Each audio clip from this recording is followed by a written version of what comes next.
Oremos. Senhor, mais uma vez em sua presença queremos te pedir, Senhor. Usa o teu servo como instrumento em tuas mãos, Senhor. Que ele nos traga uma reflexão daquilo que compete a ele, Senhor, como servo, como pastor, como ministro da tua palavra, Senhor. E que nós venhamos estar de corações abertos para recebê-la, Senhor. E que esta mensagem fique cravada em nossos corações, Senhor, para que possamos praticá-la, Deus. Usa-o como instrumento em tuas mãos, Senhor. Em nome de Jesus, amém.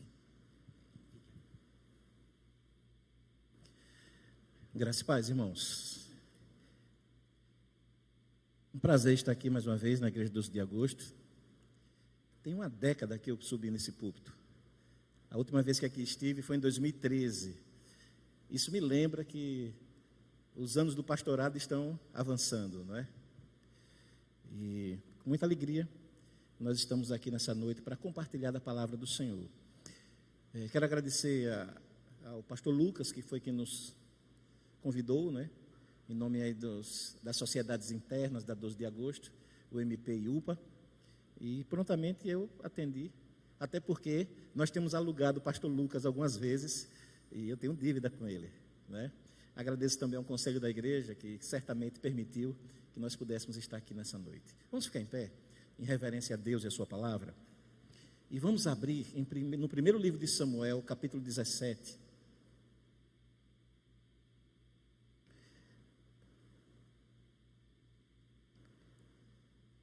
nós vamos ler a partir do versículo 48. Primeiro livro de Samuel, capítulo 17, a partir do versículo 48.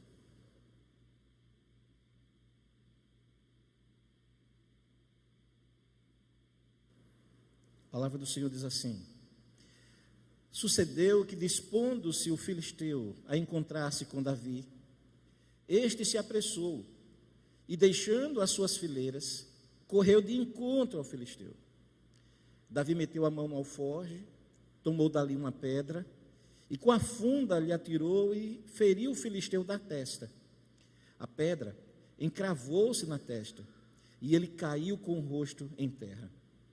Assim prevaleceu Davi contra o filisteu, com uma funda e com uma pedra, e o feriu e o matou. Porém não havia espada na mão de Davi. Pelo que correu Davi, e lançando-se sobre o filisteu, tomou-lhe a espada e desembaiou-a e o matou, cortando-lhe a cabeça. Vendo os filisteus que era morto o seu herói, fugiram. Então os homens de Israel e Judá se levantaram e jubilaram e perseguiram os filisteus até Gate e até as portas de Ecrom. E caíram filisteus feridos pelo caminho de Saraim até Gate, até Ecrom. Então voltaram os filhos de Israel de perseguindo os filisteus e lhes despojaram os acampamentos.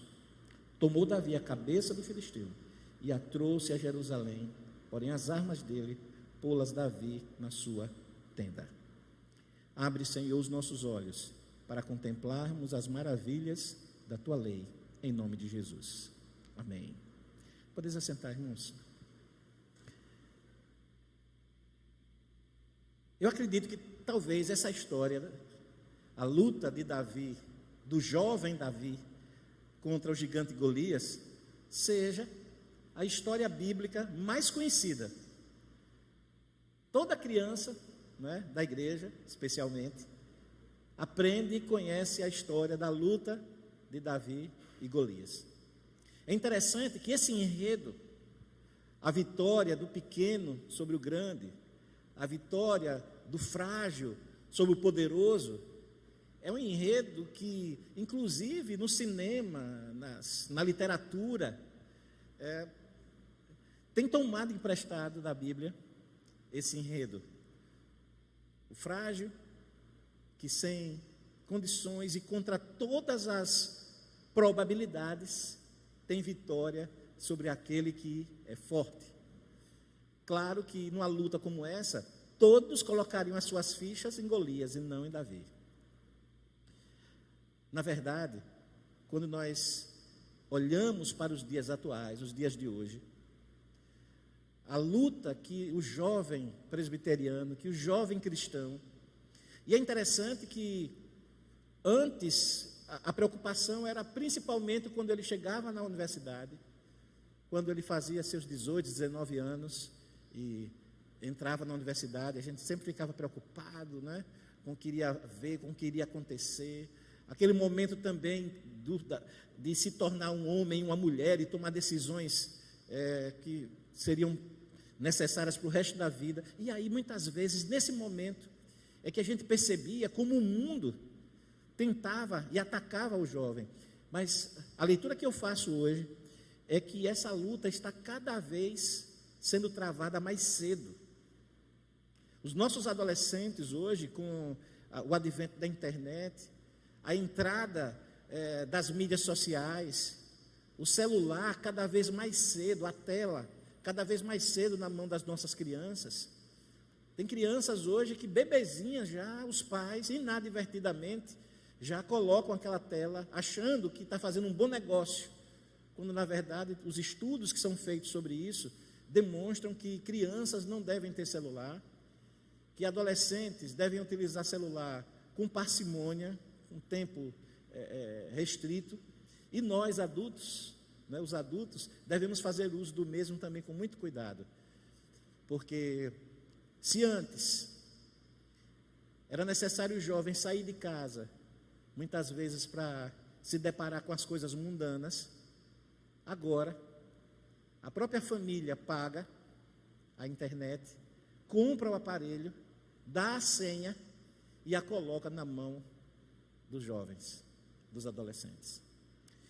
Eu reconheço, é mais difícil ser adolescente hoje do que na minha época. Só para vocês terem uma ideia, que vocês estão olhando para mim e não sabem a minha idade, eu tenho 52 anos, sei que parece ser bem mais jovem, né, Alcebitos? Certamente vocês ficaram aí embasbacados. Esse pastor, eu pensei que ele tinha uns 30 no máximo, mas não, eu tenho 52. Quando eu tinha 12 anos, o ambiente escolar, eu me lembro perfeitamente, quando eu tinha 10, 9 anos. Quando eu tinha 10, 9, 12, 15 anos, o ambiente escolar era um ambiente seguríssimo. Os pais podiam enviar seus filhos para a escola e ter a plena convicção que eles estariam seguros naquele ambiente. Os professores se preocupavam apenas em passar os conteúdos devidos. O pessoal que trabalhava na escola respeitava as crianças e eram por eles respeitadas. Não precisava de segurança nas escolas. E eu estou falando aqui do interior de Sergipe, eu sou sergipano. Era seguro mandar os filhos para a escola. O pai sabia que na escola, ainda que pudesse ter alguma coisa, não é? Sempre havia, né? O pecado está sempre presente, e aí era bem seguro. Eu não sei se hoje é tão seguro enviar os filhos para a escola. E se os pais ficam despreocupados, principalmente os cristãos, com o que acontece nas escolas. Porque cada vez mais cedo trava-se uma batalha contra a igreja do Senhor e contra o Evangelho, já nas escolas. Isso acontece na rua, isso acontece através do cinema, isso acontece nas mídias, redes sociais, isso acontece no mundo em geral, mas é triste saber que também no ambiente escolar, Jesus também é combatido. E é um perigo. Era mais fácil ser adolescente cristão na minha época. Eu também fiz universidade, né? E tive o privilégio também de estudar aqui na Federal de Sergipe. Mas eu já era adulto quando eu fiz isso. E já naquela época, né, 2006, por aí, quando eu fiz, né, terminei na verdade, a gente percebia um ambiente também avesso ao cristianismo. Mas ainda ali, naquela época, e parece que não tem tanto tempo assim, 2006, né? Para cá, para mim foi ontem. Eu me lembro até hoje, a alegria na formatura, quando uma das meus colegas, naquele momento que estávamos nos preparando para receber o diploma, os pais iam passando e eles chamaram assim: pais, venham aqui, queria apresentar para vocês, esse aqui é o pastor da nossa turma. A alegria de dizer: nós temos um pastor aqui entre nós. Eu não sei se isso acontece hoje. Como é que um pastor é tratado quando ele de fato se posiciona como pastor? Então, as lutas são grandes. E eu citei só algumas aqui. As pressões hoje são maiores. Me lembro aqui de 2 episódios que eu quero, à guisa de introdução, concluir para a gente entrar no texto. O primeiro é, para mim, o escândalo que aconteceu no Carnaval de Recife, Olinda, melhor dizendo, onde uma ONG teve, e eu estou procurando uma palavra mais suave, mas não estou conseguindo encontrar, o descaramento de promover uma ação, segundo eles, social, para redução de danos no Carnaval. Pasmem, redução de danos no consumo de drogas. E uma propaganda bem organizada, mostrando que eles tinham um kit de redução de danos, com um cartão, para substituir na hora de usar a cocaína, não usar o cartão de crédito, porque podia estar cheio de bactérias, como se bactéria fosse pior do que cocaína, né? Bactéria a gente acha em todo lugar, né? Tinha no kit um camalhaço de fazer canudos para poder cheirar a droga, e dentro do kit também uma série de instruções para o uso seguro de outras substâncias. Não sei, a ousadia de se fazer isso. Isso para mim é incitação ao consumo de drogas, ao crime, mas muitas vezes é aplaudido pela sociedade. Um outro caso que a gente, às vezes, e talvez alguém aqui já passou por isso, é o caso de uma família cristã, tão feliz porque o filho tinha passado em uma universidade famosa, eu não vou dizer o nome da universidade aqui, e para menos de um mês depois o filho dizer que está desistindo do curso, não quer mais ir para o curso. Por quê? Não, porque não quero, eu quero escolher outra coisa. Mas os pais perceberam que tinha alguma coisa, insistiram até que ele disse: pai, é o seguinte, é porque eu estou sendo pressionado e eu tenho um prazo para experimentar um homem. Era um jovem, homem. Como é, pai? Esse prazo para experimentar um homem é. A turma da universidade está dizendo que eu tenho que experimentar um homem. Como é que eu vou saber se eu sou heterossexual ou não, se eu não experimentar antes? O que isso tem a ver com o ensino superior? Eu sei, são as ideologias que são tratadas muitas vezes por ali. E a pressão de um jovem como esse, jovem cristão, ele estava na preferência de fugir, tal a pressão. E eu fico muito preocupado com o que acontece hoje. Como vencer então esses perigos, esses desafios, que quando nós olhamos para eles, parece que eles são muito maiores do que nós. Como então um adolescente vai enfrentar os desafios na escola, na rua, nas brincadeiras, no shopping, com a saída com os amigos, quando a pressão é grande para que se negue o evangelho? Davi teve um desafio grandíssimo e ele conseguiu sair vitorioso nesse desafio. E eu queria então compartilhar com vocês algumas questões, alguns detalhes na vida de Davi, aqui nesse capítulo. A gente poderia caminhar mais, mas só aqui nesse capítulo, que demonstram como que uma preparação para aquela vitória final.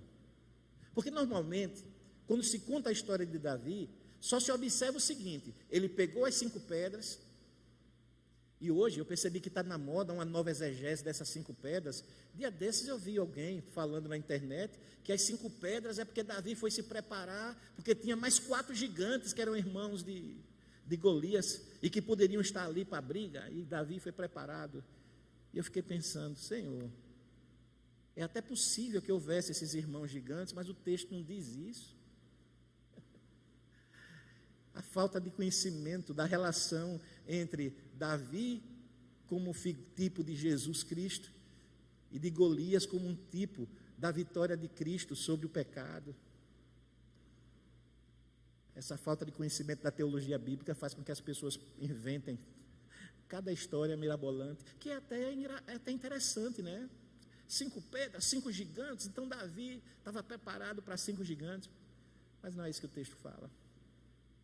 Então, vamos dar uma olhada no texto, e como a gente fica preocupado, geralmente nós percebemos só o que a vitória, Davi venceu, pegou a pedra, jogou, mas antes de chegar lá, aconteceram várias coisas, que eu reputo como importantes e preparatórias para essa vitória de Davi no final.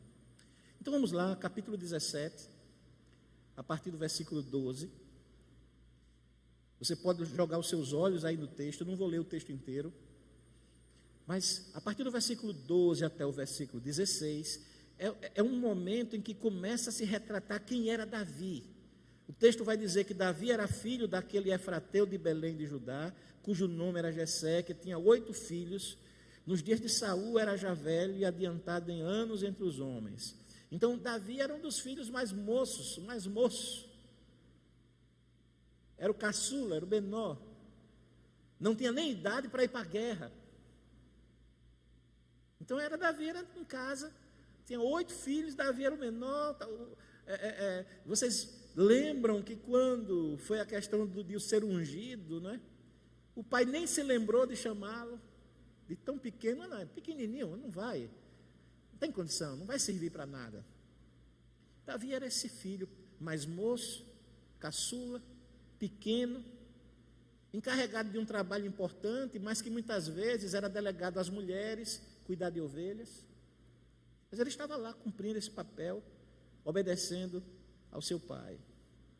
O versículo 17, preste atenção. Disse Jessé a Davi, seu filho: leva, peço-te, para teus irmãos 1 efa desse trigo tostado e esses 10 pães, e corre a levá-los ao acampamento a teus irmãos. Porém, esses 10 queijos, leva-os ao comandante de 1000 e visitarás teus irmãos, ao ver se vão bem, e trarás uma prova de como passam. Saul e eles, e todos os homens de Israel estão no vale de Elá, pelejando contra ou com os filisteus.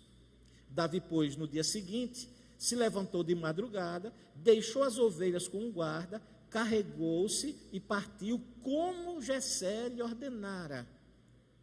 Depois no versículo 22, Davi, deixando que trouxeram os cuidados do guarda da bagagem, correu à batalha e, chegando, perguntou a seus irmãos se estavam bem. Querido jovem, adolescente, nessa noite, seja fiel nas pequenas coisas, para que depois você possa vencer as grandes. Nós temos um problema, o ser humano, ele acha que ele só deve fazer, ou só é importante fazer grandes coisas. Vamos falar aqui o pastor vai pregar e talvez, não, eu só vou pregar se for numa igreja que tenha 1000 pessoas. Então, o sermão poderoso é aquele que é pregado para 1000 pessoas. Ele só quer isso, um público grande. Eu faço esse trabalho, mas eu só faço esse trabalho se ele for reconhecido com a nota assim, assim, assim. Eu tenho isso e isso para fazer em casa ou na igreja. Não, mas eu queria estar fazendo era aquilo, porque isso aqui ninguém vai ver isso aqui. Uma das primeiras coisas que nós vemos nesse jovem Davi era a sua obediência ao pai, demonstrada em ser um garoto de recados.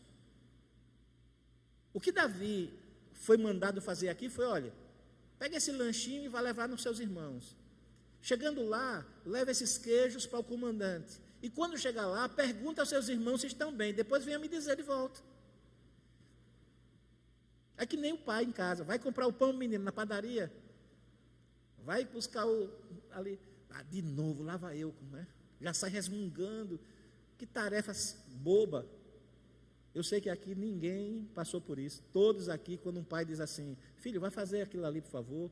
Quando a mãe pede um favor: minha filha, arrume aquilo ali, me ajude, que a gente está atrasado para o culto. Todos vocês aqui, né, prontamente se levantam, prontamente obedecem, não questionam, não reclamam, ninguém faz isso.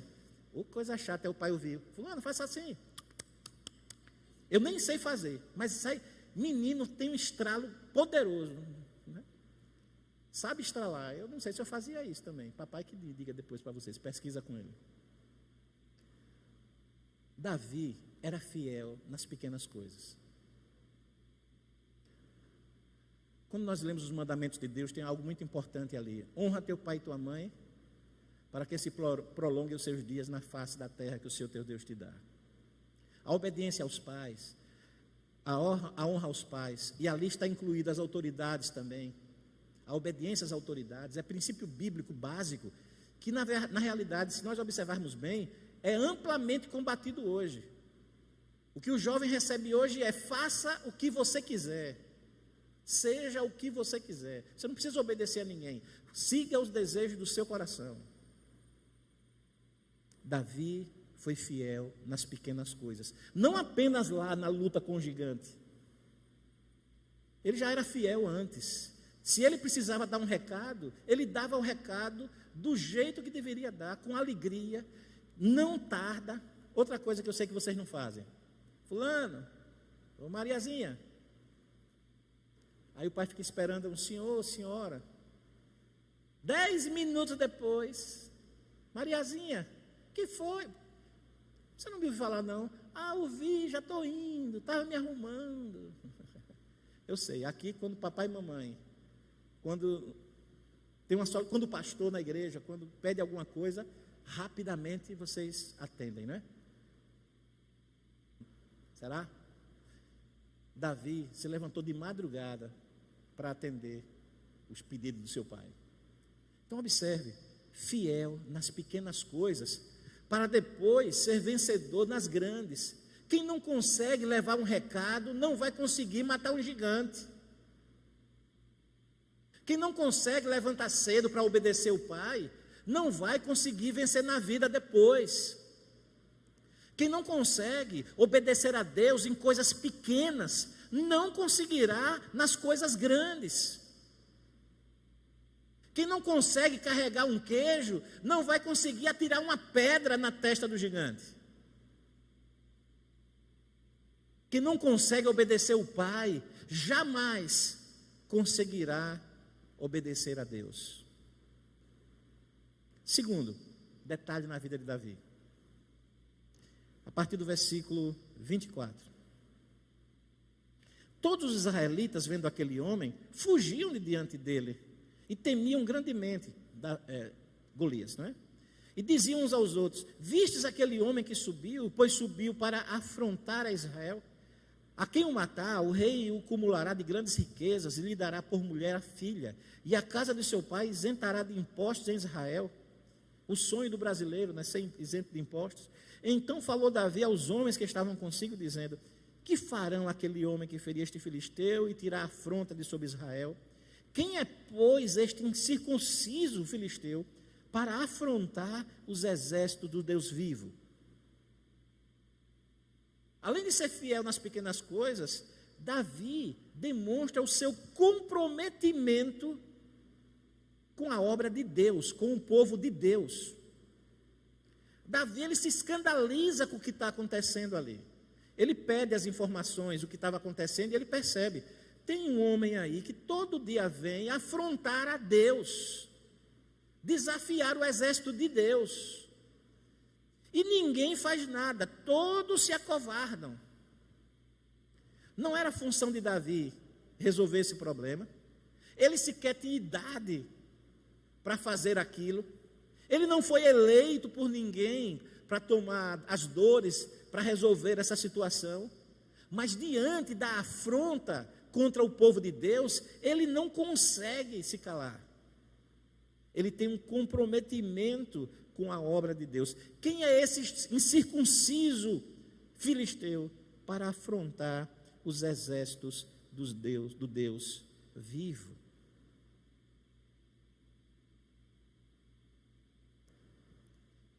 Quantas vezes na escola, na universidade, no futebol,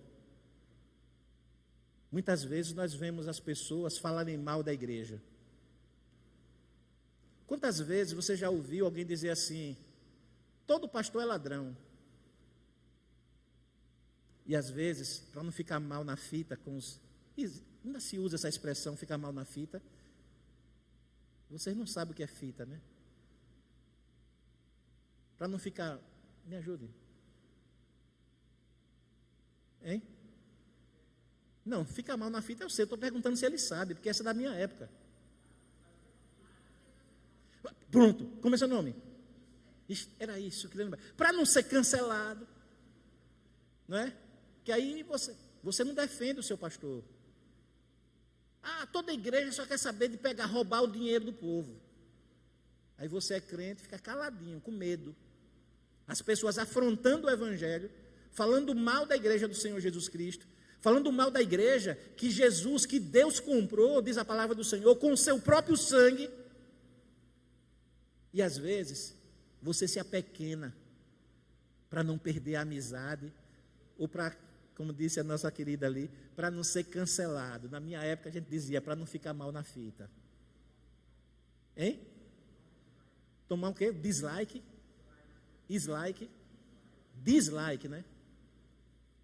É melhor tomar um dislike dos amigos do que tomar um dislike de Deus, né? Tem que começar a aprender essas coisas para falar com vocês. Davi, quando ele percebeu o povo de Deus sendo afrontado, ele tinha um compromisso com Deus tão grande que ele não se cala. Ele fica indignado com isso. E aí resolve tomar uma atitude.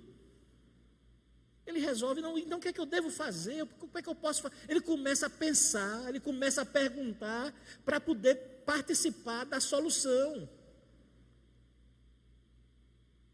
Como é que você, meus queridos jovens, tem agido diante das necessidades, das lutas da sua igreja?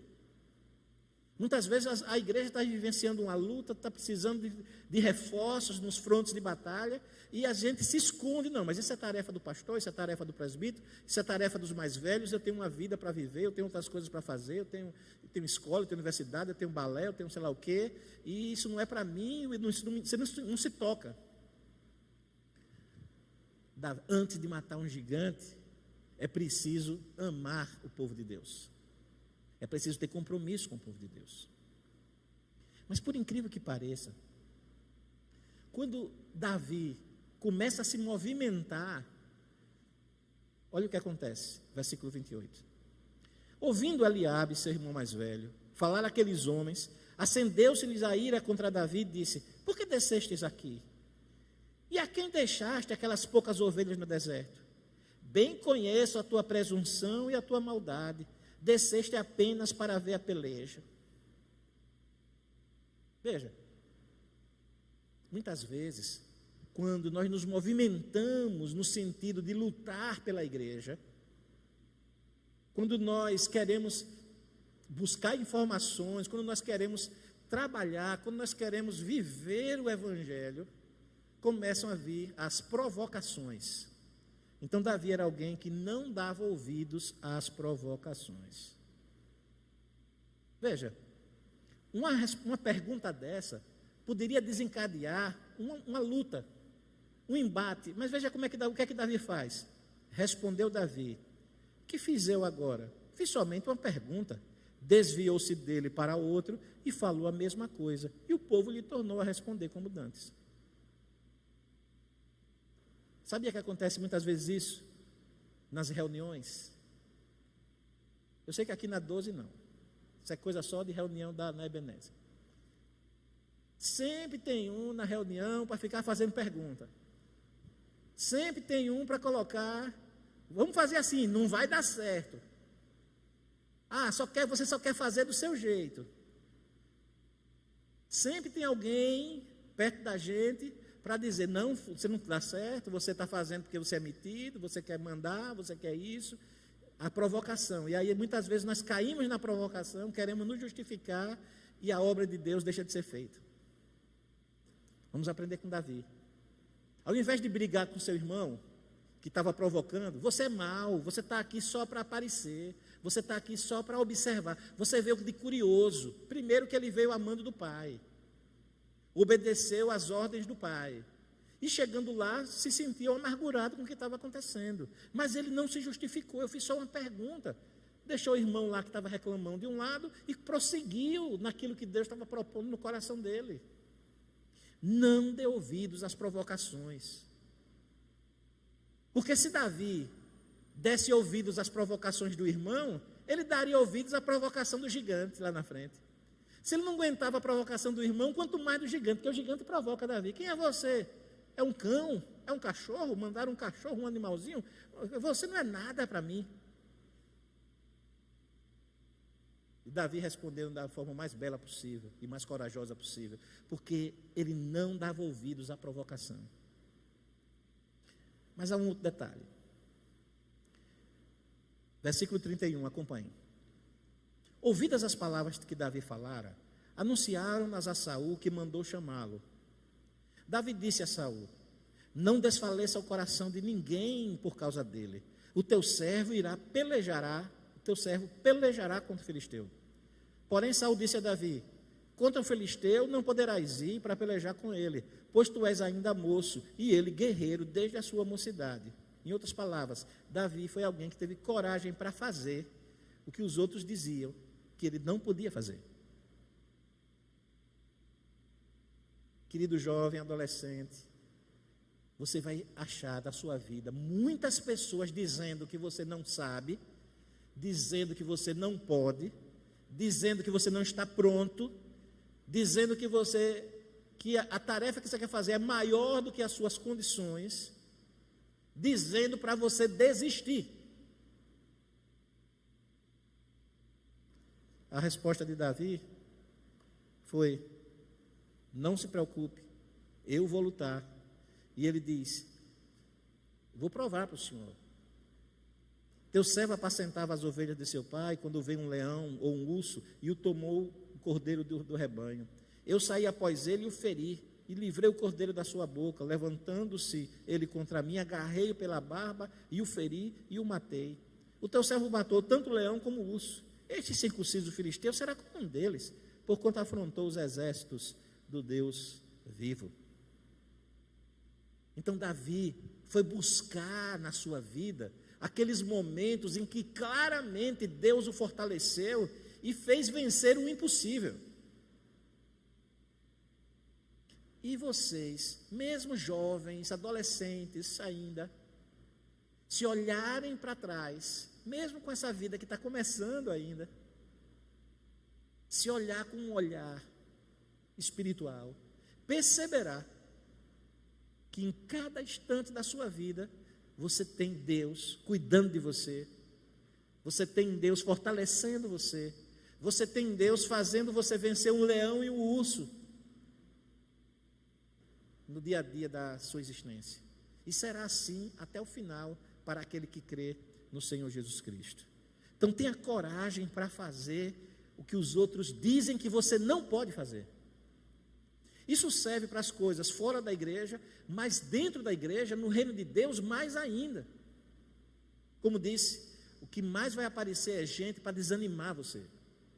Você não pode, você não sabe, você não tem condições, tem gente melhor do que você, essa tarefa é muito grande para você. Mas se você entende que Deus está lhe chamando para fazer, faça. Não dê ouvidos a quem diz que você não pode fazer. Aí acontece algo interessante a partir do versículo 38. Saul vestiu Davi, Saul se convenceu, não, esse menino ele é corajoso, se Deus é com ele, então vai, vamos lá, vamos ver se você vai lutar mesmo. Aí, versículo 38, Saul vestiu Davi da sua armadura, ele pôs sobre a cabeça um capacete de bronze, o vestiu de uma couraça. Davi cingiu a espada sobre a armadura e experimentou andar, pois jamais havia usado. Então disse Davi a Saul: não posso andar com isso, pois nunca usei. E Davi tirou aquilo de sobre si, tomou o seu cajado na mão e escolheu para si 5 pedras lisas do ribeiro e as pôs no alforje de pastor que trazia, a saber, no surrão, e lançando mão da sua funda, foi-se chegando ao filisteu. Entenda, Deus te deu dons. Deus fez você do jeito que você é. Lhe deu essa cabeça, lhe deu esse cérebro, lhe deu essa compleição física. Tem pessoas que são mais tímidas, menos tímidas. Tem pessoas que têm habilidades para uma coisa que outros não têm. Então não queira ser quem você não é. Não queira usar aquilo que Deus não te preparou para usar. Então, use aquilo que Deus te deu. Em outras palavras, confie em Deus e use o que Ele te deu, os dons que Ele te deu. Imaginemos, irmãos, Davi, aquele menino, jovem, andando com aquela... Ele não conseguia nem andar com aquela armadura pesada, aquela couraça pesada, aquele escudo pesado, aquela espada pesadíssima, aquele capacete pesadíssimo. Ele era um menino acostumado a andar livre, solto, mas ele era muito bom com o quê? Com a funda.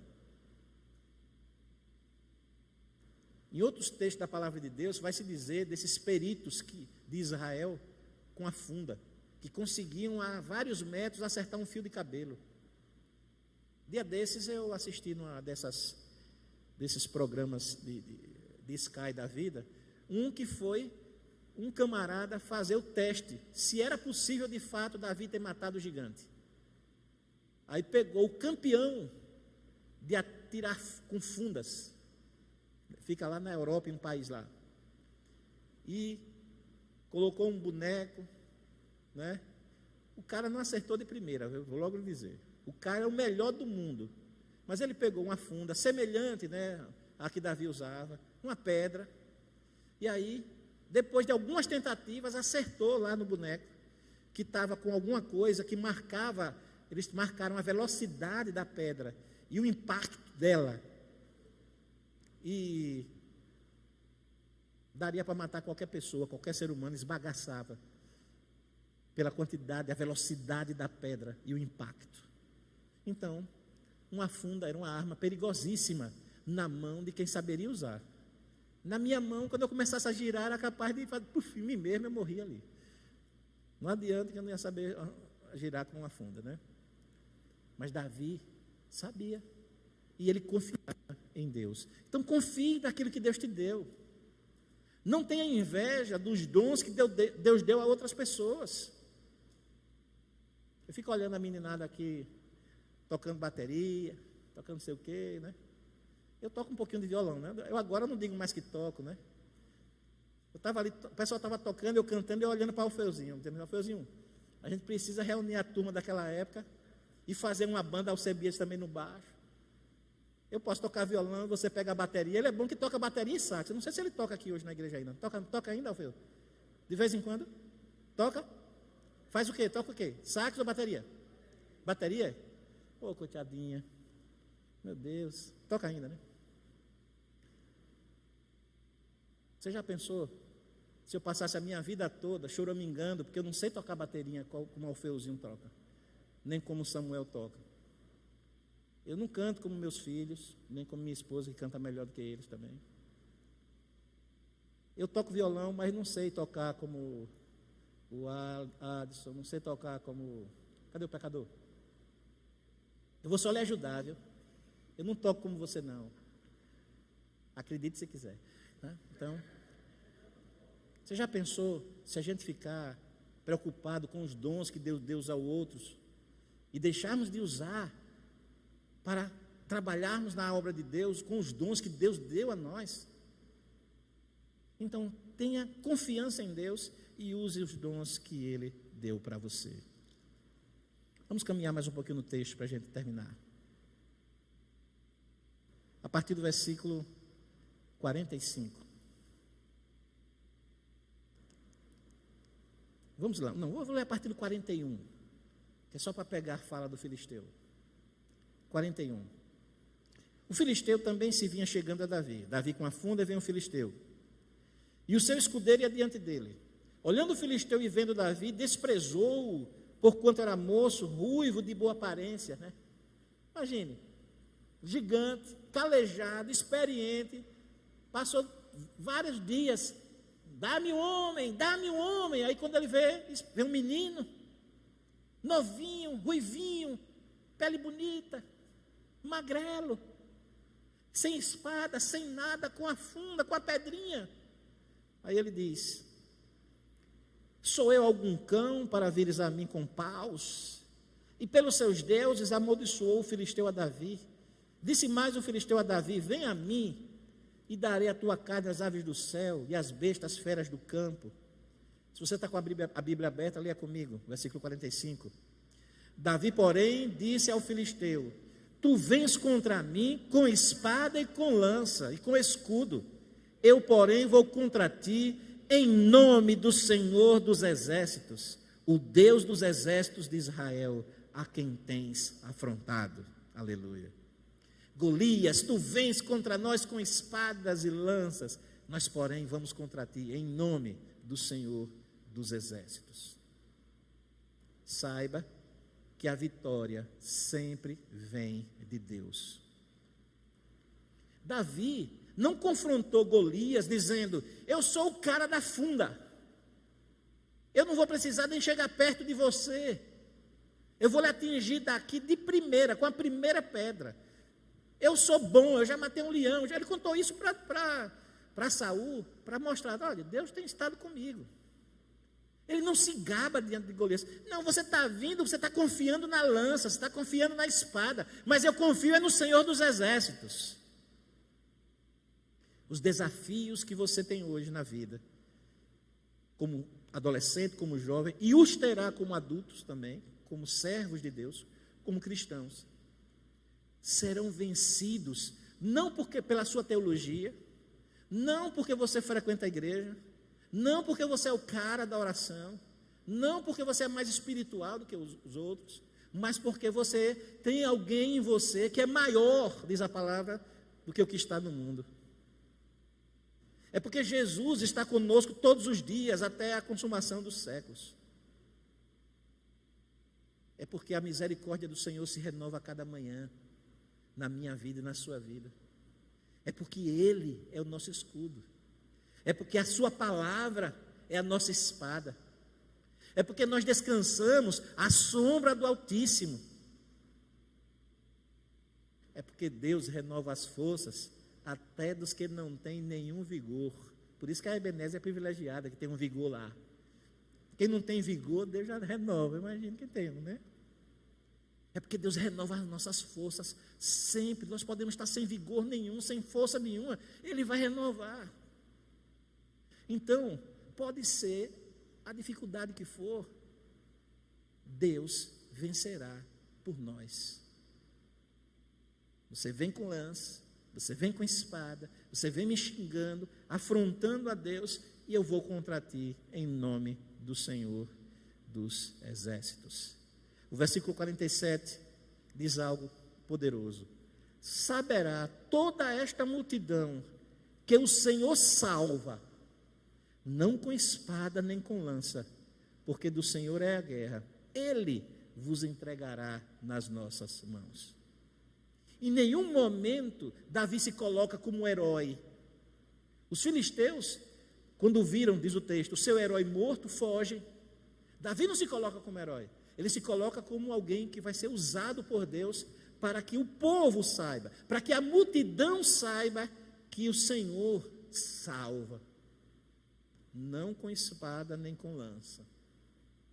Eu vejo nessa referência aqui uma referência que aponta diretamente para a obra de Cristo.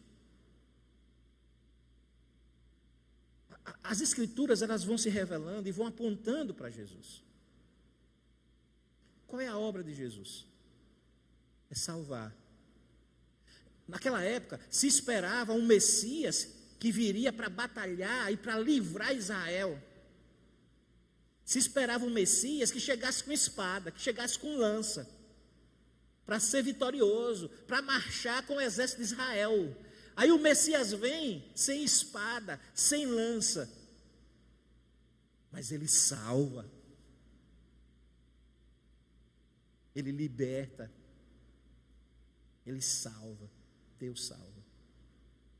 Quando a gente olha o que aconteceu com o gigante Golias, é exatamente o que Jesus fez com o pecado. A história de Davi e Golias não é a história de um menino, de um adolescente, de um jovem que vence um guerreiro simplesmente, mas é uma história que aponta para aquele que vai vencer o que é impossível vencer, que é a morte.